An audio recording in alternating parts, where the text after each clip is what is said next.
ఉద్యమకారులకు ఏమైనా ఇవ్వమంటే రేవంత్ రెడ్డి అంటాడు కేసులు ఉన్నాయా, కేసులు ఉంటేనే ఇస్తాడా? కేసులు అంటే అర్థమైన ఉద్దేశంలో బ్రీఫ్ కేసులు పైసలు తీసుకుపోయి ఇవ్వాలి, ఇస్తే అప్పుడు సర్టిఫికేట్ ఇస్తాడు, నీకు ఇవన్నీ ఇస్తారు. ఈ బ్రీఫ్ కేసులు, నీ కేసులు అంటే బ్రీఫ్ కేసులు మాకందరూ తెలుసు. ఎటువంటి ఒక్కసారైనా బిల్లలతో పేరు చెప్పినావాను? గద్దర్ 6 తూటాలు కాల్చి చెప్పినావాను? పేరు తెలుసా నీకు గద్దర్ సంగతి? భువనగిరిలో 18 మందిని చంపించింది కదా చంద్రబాబు నాయుడే కదా. ఎన్ని పరిశ్రమలు మూసేసినావు? ఎందుకు వచ్చింది తెలంగాణ ఉద్యమం?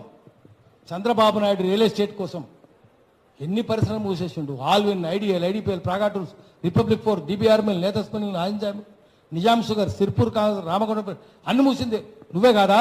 169 కోట్లకు నిజాం షుగర్స్ను కోకరాజు గంగరాజుకు అమ్మలేదా నువ్వు? 32,000 ఎకరాల సొంత భూములు నిజాం ఇచ్చినాయి. ఏమైంది దానివల్ల? 1,00,000